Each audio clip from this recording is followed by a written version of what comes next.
और अब बात होगी उत्तराखंड की खबरों को लेकर, जहां मौसम विभाग ने एक बार फिर से भारी बारिश का अलर्ट जारी किया है और उत्तराखंड में 11 जुलाई तक एक्टिव मॉनसून रहेगा। सामान्य से भी 4 गुना ज्यादा मॉनसून एक्टिव रहेगा।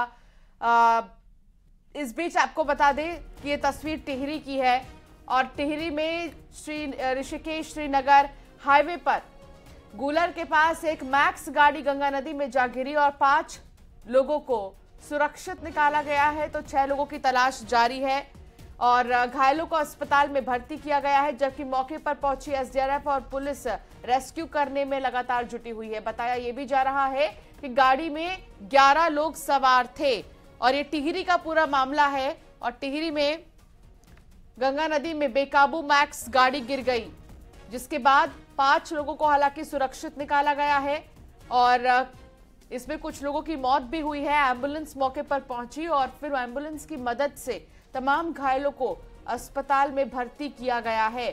घायलों को अस्पताल में भर्ती करने के साथ ही जो लोग अभी तक नहीं मिले हैं उनकी तलाश भी जारी है। टिहरी में आप उस वक्त की तस्वीर देख रहे हैं जब स्थानीय लोग एसडीआरएफ को इस बात की जानकारी देते थे कि आखिर कैसे एक गाड़ी पलटी मैक्स के पलटने की वजह से, जिसमें 11 लोग सवार थे, उसमें से 5 लोगों को सुरक्षित बाहर निकाला गया है। गंगा नदी में बेकाबू मैक्स गाड़ी गिरी है, 5 लोगों को सुरक्षित एक तरफ निकाला गया है, तो दूसरी तरफ आपको बता दें कि 6 लोगों की तलाश अभी जारी है। 6 लोग अब तक नहीं मिल पाए हैं। 6 लोग कहां गए हैं इस बारे में कोई जानकारी नहीं मिल पाई है अब तक।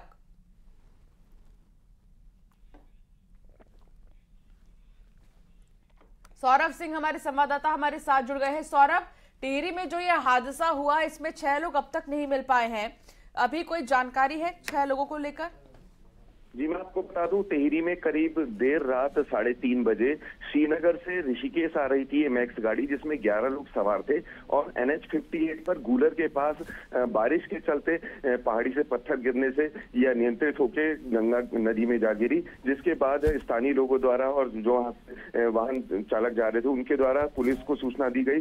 पुलिस और SDRF की टीम मौके पर पहुंची और 11 लोग इसमें सवार थे, जिसमें से 5 लोगों को तो सकुशल रेस्क्यू कर लिया गया था, लेकिन अभी भी 6 लोगों का ऑपरेशन जारी है, उनका सर्च ऑपरेशन किया जा रहा है। लेकिन बारिश की वजह से और नदी का बहाव तेज होने की वजह से काफी दिक्कतों का सामना करना पड़ रहा है और ये लोग सभी लोग अलग अलग राज्यों से थे, जिसमें पंजाब से भी थे, आपका हरियाणा से भी थे, इसमें दिल्ली के और यूपी के भी कुछ लोग शामिल थे।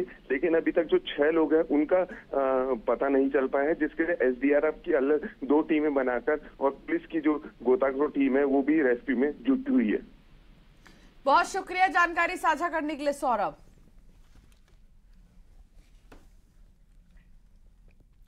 आगे बढ़ते हैं, एक बड़ी खबर देहरादून से आ रही है, जहां पर समान नागरिक संहिता पर हलचल तेज हो गई है और यूसीसी को लेकर लगातार इसे लागू करने की बात हो रही थी। अब विशेषज्ञों की समिति, जिसकी आज महत्वपूर्ण बैठक होगी, 15 जुलाई तक समिति राज्य सरकार को ड्राफ्ट सौंप सकती है और उसके बाद जल्द से जल्द इसे लागू करने की कवायद शुरू हो सकती है। तो बड़ी खबर हम आपको बता रहे हैं, यूसीसी से जुड़ी हुई हलचल तेज हो गई है यूसीसी को लेकर उत्तराखंड में। तो 15 जुलाई तक समिति ड्राफ्ट सौंप सकती है और इस ड्राफ्ट में क्या होगा उस पर भी चर्चा की जाएगी, मंथन किया जाएगा। लेकिन उससे पहले एक महत्वपूर्ण बैठक है आज यूसीसी ड्राफ्ट कमेटी की, जिसके बाद 15 जुलाई तक ये रिपोर्ट यहाँ पर सौंपी जानी है, ड्राफ्ट सौंपा जाना है और उसके बाद जो है कब इसे लागू किया जाएगा इसे लेकर फैसला लिया जाएगा। देहरादून से ये बड़ी खबर इस वक्त हम आपको बता रहे हैं, यूसीसी से जुड़ी हुई समान नागरिक संहिता पर हलचल तेज हो गई है। एक्सपर्ट्स की जो कमेटी बनाई गई है, 15 जुलाई तक ये कमेटी अपना ड्राफ्ट सौंप सकती है, लेकिन उससे पहले आज चर्चा की जाएगी, मंथन किया जाएगा इस बैठक के जरिए। और चलिए सीधा रुख करते हैं, हमारे सहयोगी हमारे साथ जुड़ गए हैं देहरादून से विशाल गर्ग। विशाल, काफी महत्वपूर्ण आज की ये मीटिंग हो जाती है यूसीसी लागू करने को लेकर। कौन कौन इस मीटिंग में मौजूद रहेगा यूसीसी ड्राफ्ट कमेटी के मेंबर्स के अलावा, और कितने बजे ये बैठक होगी? देखिए, बिल्कुल साफ तौर पर बिल्कुल साफ तौर पर ये कहा जा सकता है, क्योंकि ये अहम बैठक इसलिए भी मानी जा रही है क्योंकि 15 जुलाई तक सरकार को ड्राफ्ट सौंपा जा सकता है और यूसीसी की आज पूरी रणनीति तैयार की जाएगी। इसमें विशेषज्ञों की जो टीम है वो चर्चा करेगी और फाइनल इसमें क्या कुछ जो लोगों से राय ली गई थी, जो पूरी जो ड्राफ्ट तैयार किया गया था उसको लेकर के भी चर्चा होगी कि किस तरह से अब इसको आगे भेजना है। और क्योंकि सरकार को 15 जुलाई तक ये मिल सकता है और इसके बाद क्योंकि मुख्यमंत्री पुष्कर सिंह धामी भी ये साफ कर चुके हैं कि जल्द से जल्द इसको प्रदेश में लागू किया जाएगा, चाहे तो वो विशेष सत्र बुला करके किया जाए। और इस महीने के अंत तक ये कहा जा सकता है कि यूसीसी को फाइनल करने की भी तैयारी की जाएगी, क्योंकि लगातार राज्यों में, अलग अलग राज्यों में चर्चाएं तेज हो गई है और उत्तराखंड पहला ऐसा राज्य होगा जो कि इसको यूसीसी को अपने यहां पर लागू करेगा। और ऐसे में देखिए आज की ये बैठक बड़ी अहम मानी जा रही है, तमाम विशेषज्ञ इसमें शामिल होंगे और आज 11 बजे के आसपास ये बैठक रहेगी। और इसमें कयास ये लगाए जा रहे हैं कि क्योंकि जल्दी से जल्दी, क्योंकि इसमें 20 लाख से ज्यादा लोगों की रायशुमारी भी की गई है, उनके सुझाव भी में लिए गए हैं, तो आज बड़ी अहम ये बैठक है और जल्दी ही इसको उत्तराखंड सरकार को सौंपा जाएगा ताकि उत्तराखंड सरकार अपनी आगे की प्लानिंग जो है वो शुरू कर सके। जी बिल्कुल विशाल, यूसीसी को लेकर हालांकि विपक्षियों की तरफ से भी तमाम सवाल खड़े किए जा रहे हैं, तो एक विशेष समुदाय की तरफ से भी हमने देखा, ऑल इंडिया पर्सनल मुस्लिम लॉ बोर्ड की तरफ से भी किस तरीके से एक बैठक की गई और उसमें रणनीति तैयार की गई। तो क्या देहरादून में विरोध की कोई ऐसी अभी हलचल है? देखिए विपक्ष लगातार इसको मुद्दा बनाने की कोशिश कर रहा है। उसका साफ तौर पर कहना है कि कहीं ना कहीं उनको ऐसा फील हो रहा है कि संविधान के नियमों से थोड़ा उतार चढ़ाव किया जा रहा है, लेकिन ऐसा नहीं है। लगातार जो कमेटी है वो अपने स्तर से पूरी जांच भी इसमें कर चुकी है और पूरा ड्राफ्ट इसमें तैयार कर चुकी है। 22 लाख से ज्यादा लोगों के सुझाव इसमें लिए जा चुके हैं और लगातार अभी भी, क्योंकि तमाम बैठकों का दौर जारी है और 13 महीने लगातार जो उन्होंने अपनी कड़ियों को पिरोया है, तो आज उस पर देखिए अहम चर्चा होनी है और यह इसी को लेकर के है ताकि विपक्ष मुद्दा ना उठा सके। जी बहुत शुक्रिया जानकारी साझा करने के लिए विशाल। देहरादून से खबर, जहां मंत्रिमंडल विस्तार की चर्चाओं के बीच मुख्यमंत्री पुष्कर सिंह धामी ने राज्यपाल गुरमीत सिंह से मुलाकात की है। सीएम पुष्कर सिंह धामी आज दोपहर 12 बजे राज्यपाल गुरमीत सिंह से मिलने राजभवन, माफ कीजिएगा, बीते कल की ये तस्वीर आपको दिखा रही है जब वो पहुंचे थे मिलने के लिए गुरमीत सिंह से। दोनों के बीच मुलाकात हुई, आधे घंटे तक दोनों के बीच मुलाकात हुई है और राजनीतिक गलियारों में कैबिनेट विस्तार की चर्चा बेहद चरम पर है, क्योंकि सवाल यही होगा कि आखिर मंत्रिमंडल में किसको शामिल किया जाएगा और किसके पत्ते कटेंगे। मंत्रिमंडल विस्तार की चर्चाओं के बीच पुष्कर सिंह धामी और राज्यपाल गुरमीत सिंह की मुलाकात की तस्वीर आपको दिखा रहे हैं जो बीते कल की है और 12 बजे करीब बीते कल उन्होंने मुलाकात की थी।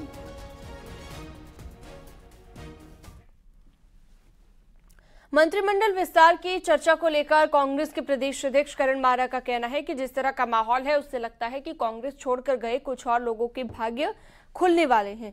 कांग्रेस में उनकी ट्रेनिंग अच्छी रही है, ऐसा लगता है कि पूरे मंत्रिमंडल में कांग्रेस की झलक दिखेगी। मुझे लगता है कांग्रेस से गए हुए कुछ साथियों के और भाग्य खुलेंगे, क्योंकि भारतीय जनता पार्टी की नर्सरी में जो पढ़ के आए थे वो अयोग्य से लग रहे हैं। किसी भी मंत्री का कार्य अच्छा नहीं दिख रहा, लेकिन जो कांग्रेस से गए थे उनका कार्य फिर भी थोड़ा बहुत ठीक है, क्योंकि कांग्रेस की जो ट्रेनिंग है वो अच्छे काम करने की रहती है। मुझे लगता है कि एक आध और साथियों का भाग्य खुलने वाला होगा। पूरी बीजेपी का जो मंत्रिमंडल है कांग्रेस में ही होगा। मुख्यमंत्री पुष्कर सिंह धामी शनिवार को हरिद्वार दौरे पर रहे और यहां कांवड़ मेले की व्यवस्थाओं का जायजा भी लिया। हरिद्वार के ओम घाट पर मुख्यमंत्री ने कांवड़ियों के पांव पखार कर उनका स्वागत किया और उन्हें भेंट भी दी है। सीएम धामी ने यहां औचक निरीक्षण भी किया है और कांवड़ पट्टी का निरीक्षण करने के साथ ही कांवड़ियों से बात भी की है। उन्होंने उनके अनुभव पूछे हैं। मुख्यमंत्री ने अधिकारियों को निर्देश दिए हैं कि कांवड़ियों को कोई दिक्कत ना हो और सही तरीके से कांवड़ यात्रा चले। आज यहाँ पर पहुंचे हैं, कांवड़ियों का आपने स्वागत किया, कैसा आप महसूस कर रहे हैं? नहीं, बहुत, चूंकि पवित्र यात्रा है कांवड़ की और पूरे देश भर के शिव भक्त कांवड़े यहाँ पहुंचे हैं, हम सभी का स्वागत करते हैं और सभी की यात्रा अच्छी हो, सरल हो, सुगम हो, भगवान उनकी मनोकामना पूर्ण करे। और यहाँ आए हैं तो पूरी देवभूमि, पूरा हरिद्वार उनकी यात्रा के लिए पूरी तरह से तैयार हैं। कांवड़ यात्रा तो हमेशा से होती रही, लेकिन ये एक नई परंपरा आपने शुरू की है। पिछले साल भी किया था, इस साल भी किया है। पर्सनली आप पहुंचकर देखिए, पिछले वर्ष भी 4 लाख के करीब पूरे शिव भक्त यहाँ पहुंचे थे। इस वर्ष उससे भी अधिक आने का अनुमान है, इसलिए उनको किसी प्रकार की परेशानी न हो। अपने आप में इस श्रद्धा का मास, इस श्रद्धा की यात्रा अच्छी होनी चाहिए। और चूंकि इतनी बड़ी संख्या में लोग देवभूमि उत्तराखंड आते हैं, तो नई व्यवस्थाएं इसीलिए प्रारंभ की है कि इसके लिए कांवड़ का इस बार अलग से जो है धन की व्यवस्था भी यहाँ पर अलग से की गई है कि ये समस्त व्यवस्थाएं ठीक प्रकार से व्यवस्थित हो जाएं। और साथ में चूंकि उनका स्वागत और अभिनंदन की वो सब यात्रा को सुचारू करने में, ठीक प्रकार से व्यवस्थित करने में सभी लोग बराबर का योगदान दें। और जो शासन प्रशासन के द्वारा जो इसके नियम बनाए गए हैं, उन नियमों का भी सभी पालन करें। यात्रा की व्यवस्थाओं का भी कुछ आपने जायजा लिया? कांवड़ियों से कुछ बातचीत की? किस तरह का फीडबैक मिल रहा है? कितने संतोष? नहीं, अच्छा है। सभी कांवड़िए प्रसन्न होकर जा रहे हैं। उनकी प्रसन्नता हम लोगों के लिए संतोष का कारण है। न्यूज़ 18 पुलकित शुक्ला, हरिद्वार। खबर देहरादून से, जहां अधीनस्थ सेवा चयन आयोग का समूह आपको बता दें कि आज एग्जाम देगा और 11 बजे से दोपहर 1 बजे तक पेपर होगा। 442 सेंटर्स पर पेपर होगा। कांवड़ यात्रा के मद्देनजर हरिद्वार में नहीं बनाया गया है सेंटर। 1,40,000 से ज्यादा कैंडिडेट्स एग्जाम देंगे। देहरादून में सबसे ज्यादा 136 सेंटर्स पर एग्जाम होगा। तो आज एग्जाम होगा और नकल विरोधी कानून बनने के बाद से ही हम देख सकते हैं किस तरीके से अब एग्जाम्स में बदलाव देखने को मिल रहा है।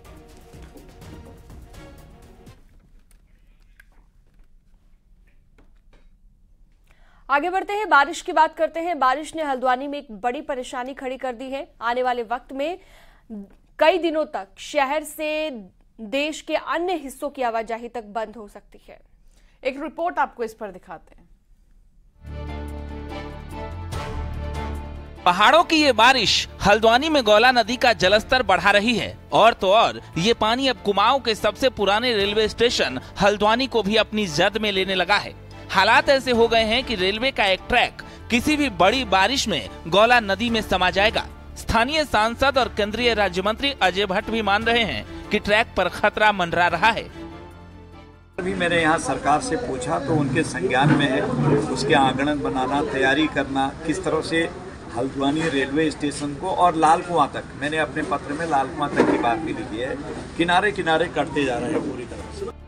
दरअसल रेलवे स्टेशन की यह हालत 1.5 साल पहले आई जबरदस्त आपदा के दौरान हो गई थी, लेकिन तब से लेकर अब तक स्टेशन को बचाने के लिए रेलवे और राज्य सरकार दोनों ने ही कोई कोशिश नहीं की, जिसका नतीजा आज सबके सामने है। हल्द्वानी से न्यूज़ 18 के लिए शैलेंद्र नेगी की रिपोर्ट। उत्तराखंड के कई जिलों में बारिश का सिलसिला जारी है। मौसम विभाग ने एक बार फिर से अलर्ट जारी कर दिया है। देहरादून, टिहरी, चमोली, अल्मोड़ा, बागेश्वर में आज भी तेज बारिश का अलर्ट है। ज्यादातर इलाकों में बारिश हम देखें तो जोरदार रहेगी। 12 तारीख तक तेज बारिश का ऑरेंज अलर्ट भी जारी किया गया है। यानी कुल मिलाकर देखा जाए तो अभी मॉनसून एक्टिव है। मॉनसून को लेकर अलर्ट जारी किया गया है अलग अलग जिलों में। सबसे ज्यादा टिहरी में, अल्मोड़ा में, इन जगहों पर ऑरेंज अलर्ट जारी किया गया है। बरसात से नदियों का जलस्तर भी बढ़ गया है। नदी नाले दोनों ही उफान पर है उत्तराखंड में। देहरादून तक में मैदानी इलाकों में भी बारिश लगातार जारी है, जिसको लेकर मौसम विभाग ने अलर्ट जारी कर दिया है।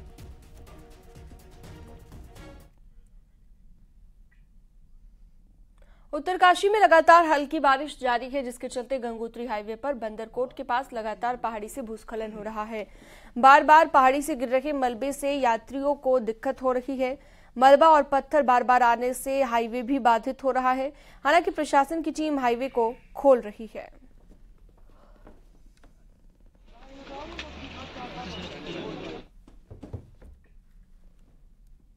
जोशीमठ में नगर में जिस बात की चिंता प्रशासन को मानसून की बरसात के दौरान थी, वो धरातल पर धीरे धीरे दिखने लगी है।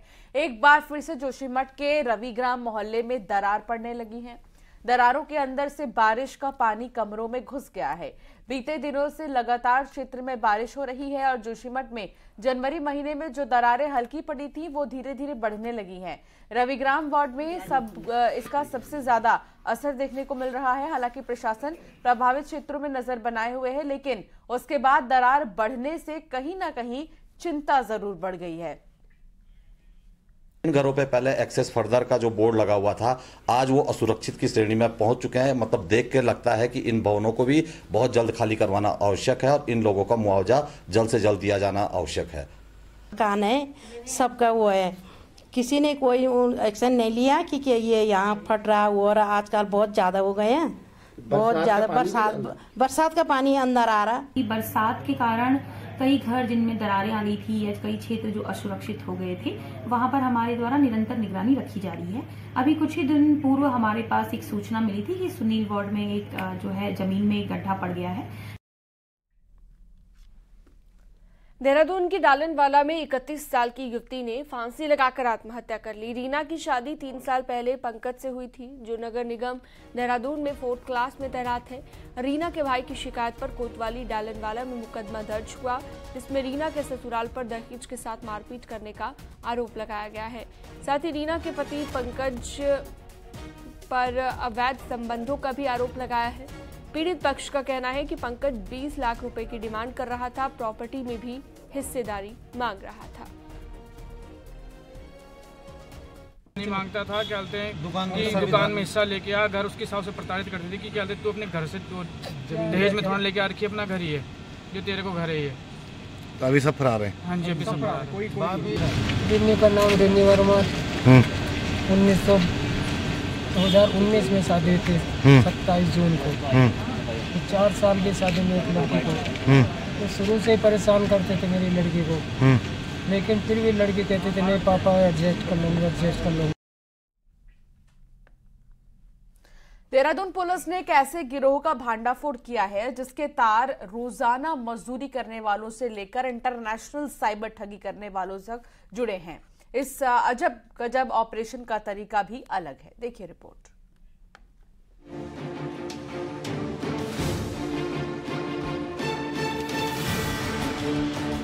देहरादून की बिंदाल नदी के किनारे बने स्लम में रहने वाले मजदूर शुभम और शिवम बमुश्किल रोजी रोटी जुटाते हैं, लेकिन एक सरकारी बैंक में इनके अकाउंट्स में 50 लाख से ज्यादा का लेन देन हुआ है। मामला पुलिस के नोटिस में तब आया जब कनाडा बैंक के मैनेजर ने शिकायत की। पूछताछ में पता चला कि शुभम और शिवम को अकाउंट खोलने की एवज में 4000 रुपए मिले थे। जिन्होंने उनको पैसे दिए वो पंजाब के रहने वाले हैं गुरमीत और आशीष, जो नाइजीरिया के एक साइबर ठग के लिए ठगी से आए पैसों को गरीबों के अकाउंट के जरिए ठिकाने लगाते थे। खाते में 38,23,000 रुपया का की देनदारी मतलब लेन देन हुआ है और शिवम की उसमें लगभग 19,06,985 रुपया का लेन देन हुआ। और उनसे हमने फर्दर पूछताछ करी। जब उसका बैंक स्टेटमेंट देखा गया उससे पता चला कि आशीष और सूरज उर्फ गुरमीत ये दोनों लुधियाना के रहने वाले हैं। इन्होंने उनके प्रभाव में आकर के इन्होंने अकाउंट इस धंधे में सभी ने चांदी काटी। गुरमीत और आशीष जिनका अकाउंट खुलवाते थे उनसे एटीएम कार्ड और इंटरनेट बैंकिंग का पासवर्ड भी ले लेते थे। इस तरह बैंक अकाउंट की डिटेल उनके पास रहती थी। ये डिटेल वो नाइजीरियन जिसका नाम ब्लैक फिश है उसको दिया करते थे। बदले में ब्लैक फिश पंजाब के ठगों को हर लेन देन पर 18,000 का कमीशन देता था। फिलहाल पुलिस को भगोड़े नाइजीरियन की तलाश है। इस पूरे ऑपरेशन को ऑपरेट करता था एक नाइजीरियन है, उसको ब्लैक फिश के नाम से जानते हैं। उसकी हम जानकारी कर रहे हैं, उसको भी अरेस्ट करेंगे। और इसमें अन्य लोग भी होंगे जो आईटी फ्रॉड करते हैं, वो लोग एक गैंग जिसको वो भी इन्वॉल्व होगा। पुलिस को शुरुआती जांच पड़ताल में 1 दर्जन ऐसे गरीबों के बैंक अकाउंट का पता चला है जिनके अकाउंट को साइबर ठगी से वसूला पैसा जमा करने और निकालने के लिए इस्तेमाल होता था। देहरादून से न्यूज़ 18 के लिए सत्येंद्र बर्तवाल की रिपोर्ट। कांवड़ यात्रा के लिए आपको बता दें कि खाद्य सुरक्षा विभाग, एफडीए, विजिलेंस की संयुक्त टीम ने रुड़की में डेयरी और दुकानों में छापेमारी की और इस दौरान मौके से खाद्य पदार्थों के सैंपल भी जांच के लिए लाए गए हैं। खाद्य सुरक्षा विभाग के अधिकारियों का कहना है कि उच्च अधिकारियों के दिशा निर्देश पर कार्रवाई की जा रही है। खाद्य सुरक्षा विभाग की टीम का कहना है कि पिछले 2 दिनों में 30 से ज्यादा सैंपल अब तक लिए गए हैं और कांवड़ यात्रा में विशेष अभियान चलाया जा रहा है। पूरे अभियान में कांवड़ क्षेत्र में जितने भी खाद्य कारोबारी हैं उनके प्रतिष्ठानों का निरीक्षण किया जा रहा है और ख़ासतौर से जो है जो आम उपभोक्ता हैं उनको भी जो है मिलावट के तौर तरीकों के बारे में जानकारी दी जा रही है कि कैसे जो मिलावट की पहचान।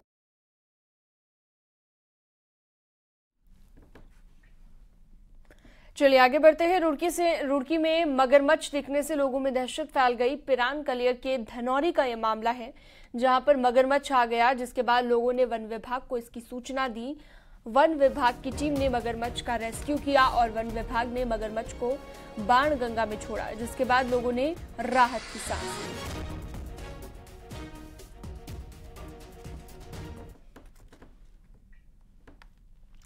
रुद्रप्रयाग में उत्तराखंड के पंच केदार में से एक महाहेश्वर में स्थानीय निवासियों और वन विभाग के बीच रस्साकशी के चलते शनिवार को महमदेश्वर का बाजार पूरी तरह से बंद रहा है। दरअसल विवाद की वजह से इस बात को लेकर शुरू हुआ कि तमाम ऐसे लोग हैं, उनकी अलग मांगे हैं। हालांकि भगवान शिव के मंदिर के रखरखाव से लेकर वहां आने वाले श्रद्धालुओं का इंतजाम गोंडर गांव के लोग ही करते हैं। अपने समर्थन में गोंडर गांव के लोगों ने टिहरी राजघराने के दौर के पट्टे का भी जिक्र किया है, जिसे वन विभाग ने खारिज कर दिया है। बता दें कि महापद्मेश्वर से रिजर्व फॉरेस्ट और कस्तूरी हिरण का अभयारण्य भी है। इसी को आधार बनाकर वन विभाग ने 1972 के राज्यपाल के ऑर्डर का जिक्र करके हर कब्जे को अवैध करार दिया है। से श्री मंगेश्वर धाम तक यात्रियों के लिए कोई भी सुविधा उपलब्ध नहीं की जाएगी और न ही किसी भी प्रकार के कोई भी गाइड, पोर्टर या अन्य कोई भी घोड़ा खच्चर यहाँ से ऊपर नहीं जाना दिया जाएगा। उत्तराखंड में सैलानियों को लुभाने के लिए एक नई बल्कि दिलकश जगह है और आज हम आपको लिए चलते हैं बिनसर वाइल्ड लाइफ सेंचुरी में। 7,500 फीट की ऊंचाई पर मौजूद बिनसर उत्तराखंड का स्वर्ग कहा जाता है। इस इलाके में प्रकृति ने अपना सौंदर्य इस कदर बिखेरा है कि जहां देखो वहीं पर लोग जम जाएं।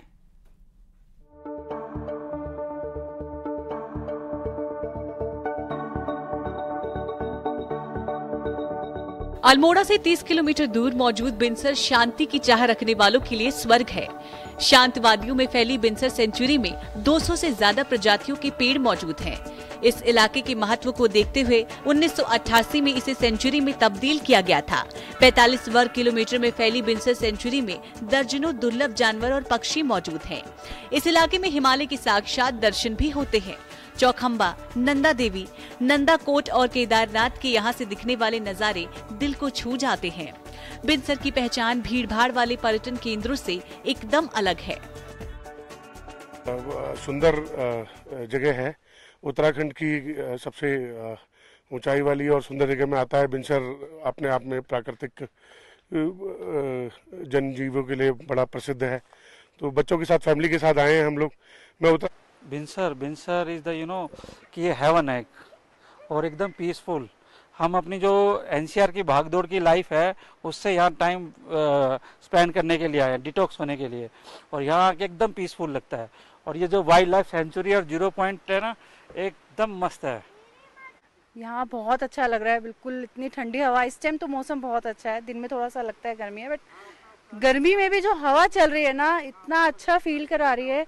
और यहाँ पेड़ों की जो आवाज़ है म्यूजिक की तरह लग रहा है, बिल्कुल मतलब भागदौड़ की लाइफ से यहाँ आके जो लाइफ सुकून मिलता है। हमें 5 दिन हो गए यहाँ आए हुए, पता ही नहीं लगा कैसे निकल गए, अब मन भी नहीं कर रहा है जाने का। इस इलाके का ऐतिहासिक महत्व भी है।